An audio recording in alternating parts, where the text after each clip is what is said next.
When I bought this quiet little house by the lake, I thought I'd finally found peace. After years of city noise, apartment walls that felt like paper, and neighbors who never smiled, this place felt like a dream. A private dock, a stretch of still water, and a view that looked like it hadn't changed in decades. But that dream didn't last long, because within days, my new neighbors decided I didn't belong. They called emergency meetings, sent threatening letters, and eventually, they called 911 over the lake. The very lake I had just legally bought. I thought it was a joke, until flashing blue and red lights lit up my driveway, and I realized this wasn't about property or paperwork. This was about control, power, and I wasn't the kind of person who gave that up easily. When I first pulled into the neighborhood, everything looked perfect, almost too perfect. Every lawn was cut to the same length. Every mailbox was the same color. You could walk the entire street without seeing a single thing out of place. It was the kind of neighborhood that looked good on postcards and felt like a movie set. One gust of wind away from revealing that it wasn't real. I didn't think much of it at first. I was too focused on what mattered to me, the lake. That old stretch of water had been neglected for years. It used to be a public waterway managed by the state, but when the local authorities stopped maintaining it,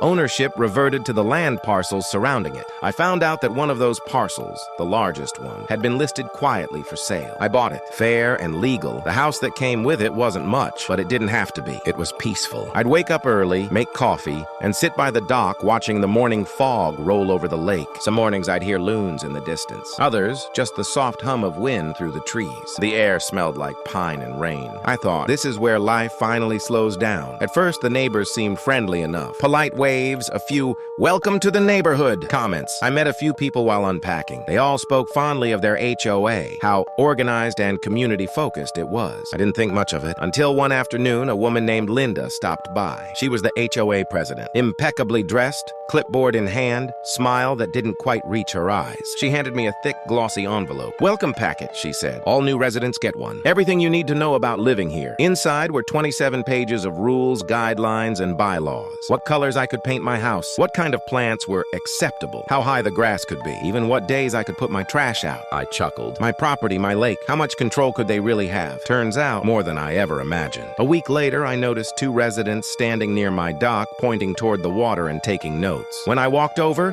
they smiled nervously and said they were just verifying compliance. I asked, compliance with what? They didn't answer. That night, I found a notice taped to my door. "Dear homeowner, please refrain from making alterations to shared community water resources without prior approval." Shared community water resources? The lake wasn't shared. It was mine. My deed said so, but I brushed it off. Misunderstandings happened. Days later, another letter arrived, this time accusing me of unauthorized modifications to the shoreline. Apparently, the small dock I had rebuilt with my own hands was a violation. They fined me $200. That was the moment I realized this wasn't a misunderstanding. It was a warning. I tried to reason with them. I sent emails. I showed them my property documents, the legal descriptions, the federal waterway records proving the HOA had no jurisdiction.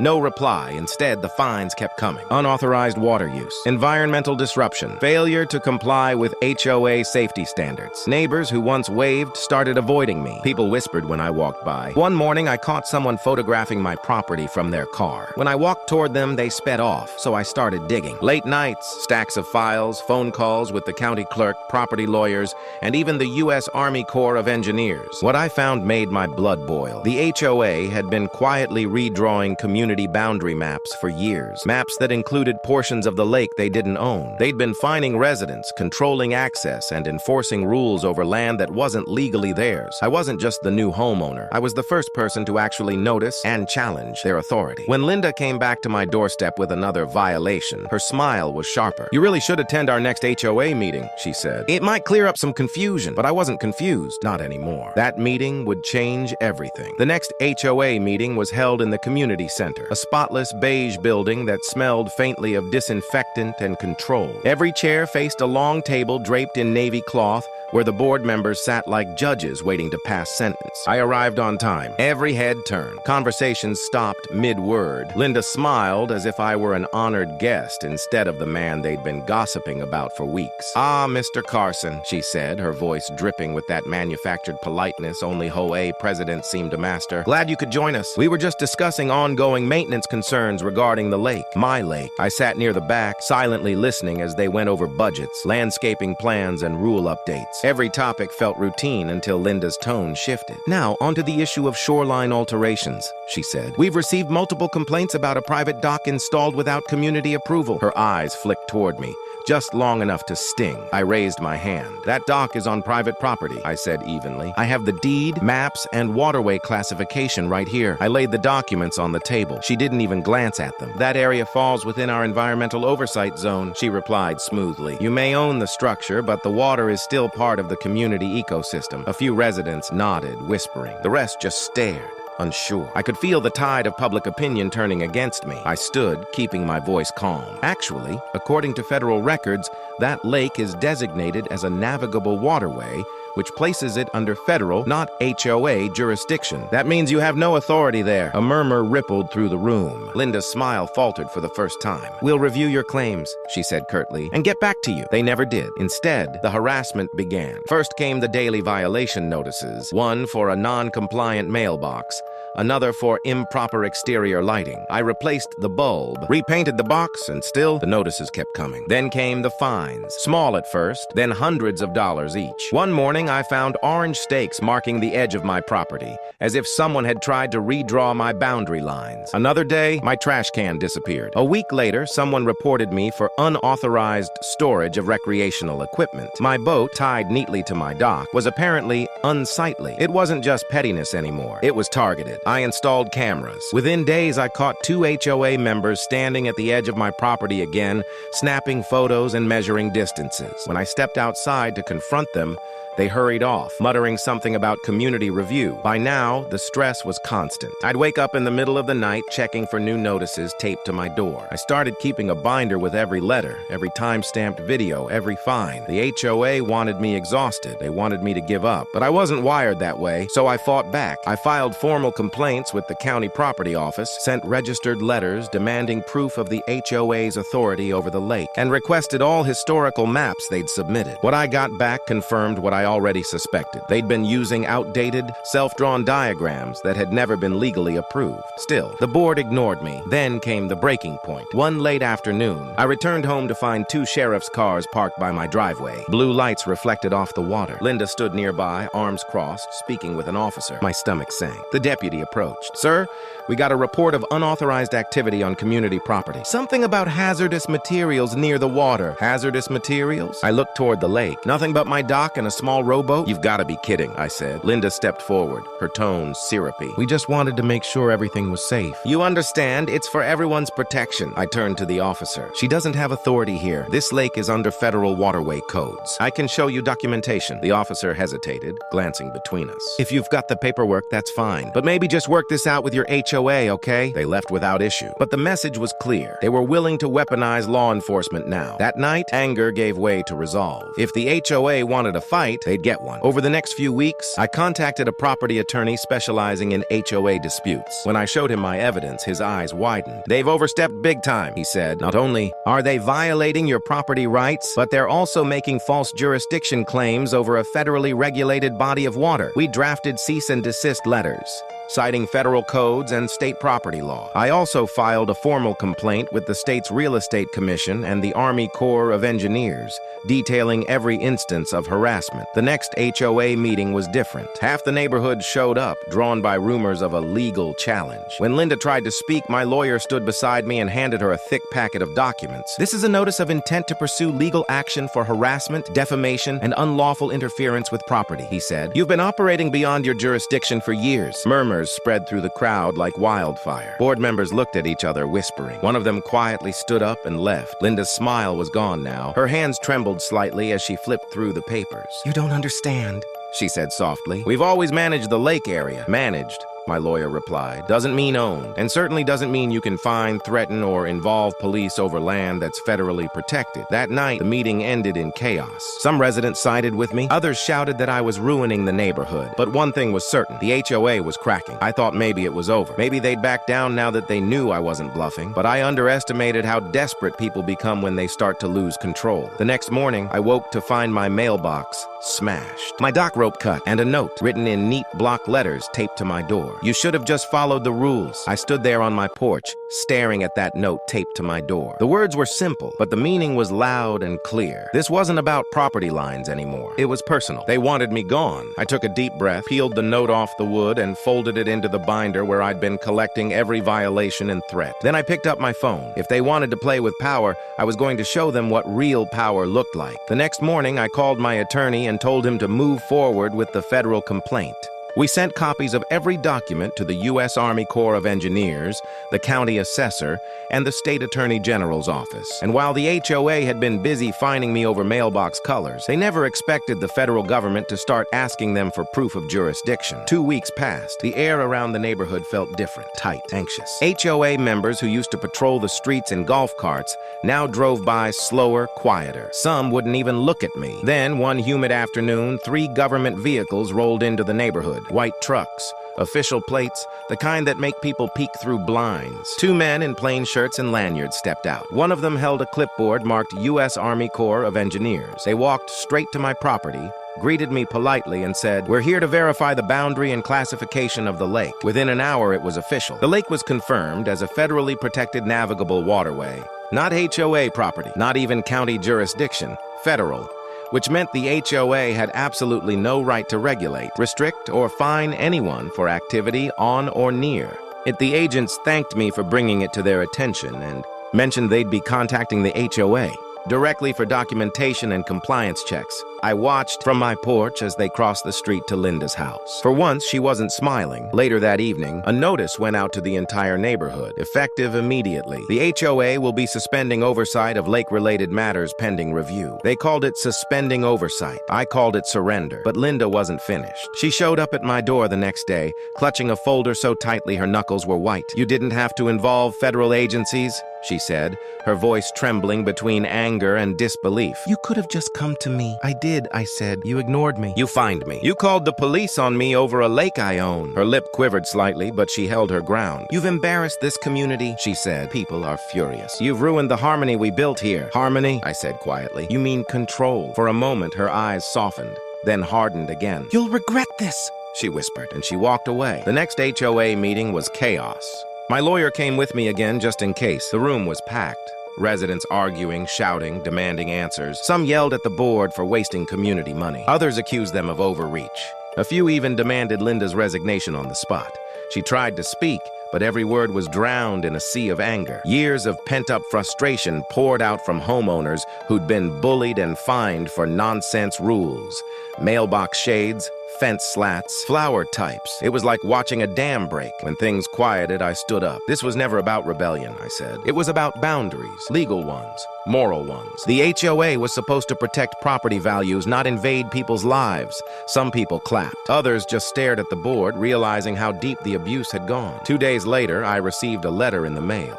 Not a violation notice this time, but an apology. A single sheet of paper signed by every board member except Linda. It read, "We regret the handling of recent events and acknowledge that mistakes were made regarding the jurisdiction of the lake property." It wasn't much, but it was an admission, a rare, fragile victory. Linda resigned quietly the following week. No farewell post, no explanation, just gone. Word around the neighborhood was that she'd been asked to step down after the state attorney's office began reviewing the HOA's actions. I thought that was the end of it. But then, about a month later, I got a call from one of the federal investigators. They'd completed their review and discovered the HOA had been collecting fees for lake maintenance for nearly a decade. Fees tied to land they didn't legally manage. They were facing fines and possible restitution claims. For the first time, I didn't feel angry anymore, just tired. I walked down to the lake that evening. The air was still. The water reflected the sky like glass. I rebuilt my dock one last time, this time with no fear of violations or fines. It was mine, legally, officially, completely mine. As the sun dipped below the trees, I thought about everything that had happened. How quickly a peaceful neighborhood could turn into a battleground. How easily a few people with too much authority and too little accountability could twist community into control. The HOA had tried to break me, but instead they exposed themselves. The next morning, I found a small envelope in my mailbox. No address, no signature. Inside was a single note. You were right. We all knew it. We just didn't have the courage to say it. It wasn't signed, but I recognized the handwriting. It was from one of the neighbors who'd once reported me. Maybe they were sorry. Maybe they just wanted peace again. Either way, it didn't matter, because for the first time in months, the neighborhood felt quiet. Real quiet. Not the fake, picture-perfect calm of control, but the kind that comes when people finally stop living in fear. I'd won, but it didn't feel like victory. It felt like release. The weeks that followed were quiet, almost unnervingly so. For the first time since moving in, there were no envelopes taped to my door, no anonymous complaints, no urgent notices in my mailbox. The neighborhood that once felt like it was watching me suddenly pretended I didn't exist. Lawns still shimmered in perfect green rows. Mailboxes gleamed in the sun. But the air had changed. There was an uneasy stillness, like everyone was pretending the storm had passed when, deep down, they knew the damage was done. One morning, I received a thick envelope from the state attorney's office. Inside were official documents confirming that the HOA had been fined for regulatory overreach and unauthorized fee collection. They were ordered to refund every homeowner who'd paid those bogus lake maintenance charges over the past decade. The total came to nearly $200,000. Half the board resigned that same month. The other half scrambled to rewrite bylaws, clean up their reputation, and rebrand themselves as a transparent community organization. They even sent out a newsletter titled A Fresh Start for a Better Tomorrow. But everyone knew better. You could see it in the way neighbors crossed paths, polite smiles, but wary eyes, conversations that ended too quickly. Trust was gone, replaced by quiet suspicion. As for me, I stayed out of their politics. I'd had my fill of meetings, fines, and rules dressed up as community spirit. I spent my mornings by the lake again, fishing or reading on the dock, watching the sun melt into the water. It was peaceful now, truly peaceful. Every so often, someone from the neighborhood would wander over, usually pretending it was just coincidence. They'd ask how the lake was doing, or if I'd heard about the latest changes in the HOA. I'd nod, smile politely, and keep my answers short. Most of them weren't looking for conversation. They were looking for reassurance, for proof that things could go back to the way they used to be. But the truth was, they never would. Because once you see how fragile the illusion of order really is, you can't unsee it. Linda, the former HOA president, moved out quietly 3 months after her resignation.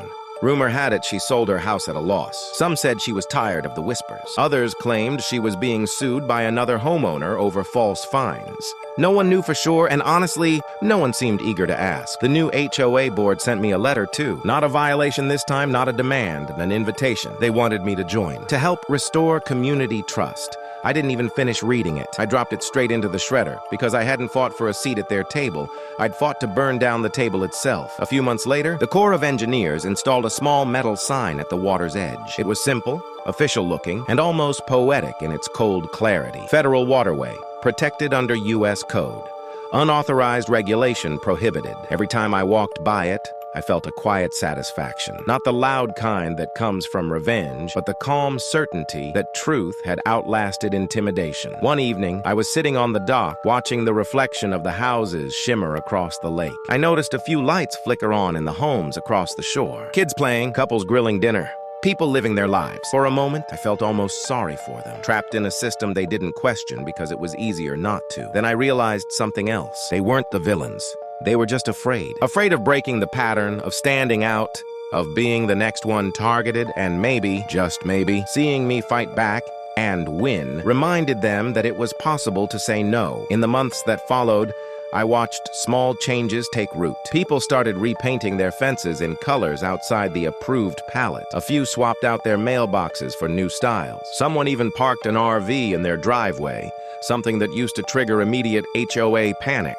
And no one said a word. The rules hadn't changed on paper, but the fear behind them had vanished. Sometimes, I'd hear the faint echo of laughter from across the lake. Neighbors who once glared at me, now sitting around backyard fires, talking freely, maybe for the first time in years. It felt like a small victory, one I hadn't planned but was grateful for. I didn't need their approval. I didn't need their forgiveness. But seeing that tiny spark of freedom ripple through the community, that felt better than any fine, lawsuit, or official ruling ever could. Life went on. seasons changed. The lake froze in winter and thawed again in spring, like it always had. But the neighborhood was never the same, and neither was I. Because when you've been through something like that, when you've watched a group of people twist rules into weapons, watched neighbors choose silence over decency, you come out different. You stop mistaking control for peace. You stop apologizing for protecting what's yours. One afternoon, a delivery driver stopped by, a new face in the neighborhood. He looked at the dock, the water, and then at me. "Beautiful place," he said. "You must love living here." I smiled. "I do," I said, "now that I actually own it." He laughed, not realizing how much weight those words carried. After he left, I sat back in my chair,